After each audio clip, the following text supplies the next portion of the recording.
Bonjour Philippe Silberzan. Bonjour Jean-Philippe. Professeur de stratégie et entrepreneuriat à EM Lyon Business School. Auteur du blog philippsilberzan.com avec un billet par semaine. Je vais prendre 2 billets parce que je sens qu'il y a une thématique qui vous est chère, c'est que le management peut aider le politique au sens noble du terme. Hein. Vous nous dites que le management peut nous aider à réinventer la cohésion sociale. Alors d'abord, pourquoi Davos fait partie du problème ?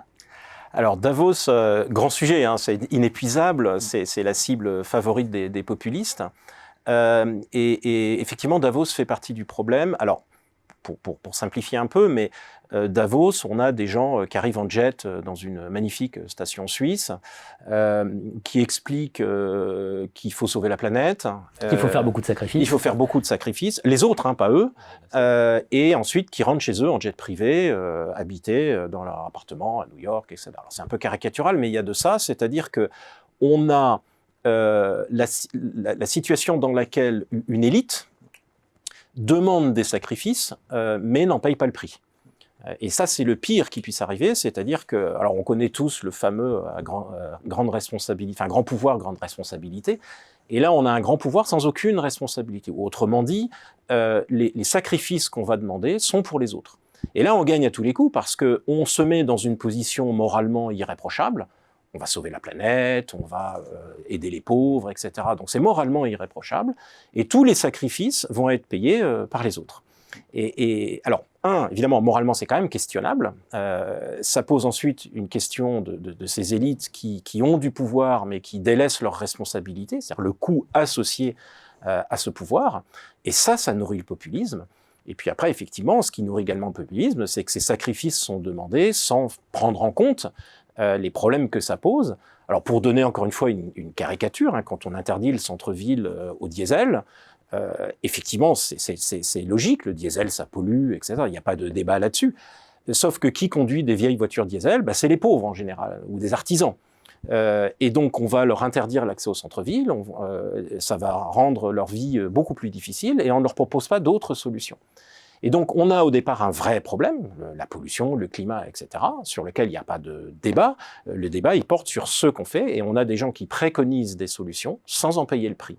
Et donc, ça non seulement ça crée le problème, mais ça le nourrit, et ça entraîne des réactions, comme on le voit, hein, populistes. On le voit avec Trump, on l'a vu en Hollande, et on n'a pas fini de le voir, malheureusement, parce que quand on continue sur cette voie-là, eh bien, on aura ce résultat. C'est là que votre inquiétude pointe, mais vous ne vous contentez pas de formuler une inquiétude. Vous dites qu'il y a peut-être des solutions à méditer. C'est le fameux concile de Nicée. Oui, alors événement historique extrêmement important en 325. Hein, l'empereur Constantin. Alors on est au début de l'Église catholique. Hein, alors ça fait déjà 300 ans, mais enfin elle est devenue maintenant une force institutionnelle. Et elle est déchirée par des querelles théologiques, alors qui paraissent absolument hallucinantes au commun des mortels. On s'engueule pour des choses qui nous paraissent totalement ridicules, mais c'est ainsi. Et Constantin est exaspéré parce qu'il a bien compris que l'Église formant aussi la superstructure de l'Empire, la superstructure intellectuelle et donc émotionnelle de l'Empire, des divisions aussi brutales, aussi profondes, sont une menace pour l'unité de l'Empire. Et donc il convoque les évêques, et il leur dit, écoutez, moi j'ai pas de position sur ces trucs-là, mais je vous ordonne de vous mettre d'accord. Et en quelque sorte, il dit, vous ne sortirez pas de cette pièce tant que vous n'aurez pas un accord. Parce qu'il a compris qu'on unifie un collectif sur des croyances, en fait. Et ça, c'est à la fois pas nouveau, mais c'est révolutionnaire que ce soit compris dans le domaine du politique. Ce qui fonde un collectif, que ce soit une équipe, que ce soit une entreprise, que ce soit un pays, une nation, ici un empire, c'est des croyances de base que l'on va partager, et c'est ça qui va faire qu'on soit à Rome, à Ravenne, à Nicée ou à Jérusalem à l'époque, eh bien, quelques croyances de base fait qu'on se sent faire partie de l'empire, malgré les différences.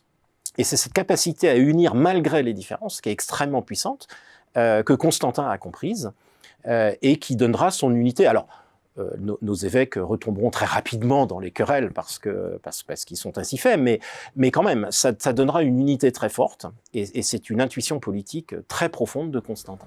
Voilà, il est possible de répondre à la fragmentation par les croyances. Absolument. Voilà, à méditer. Merci à vous. Merci.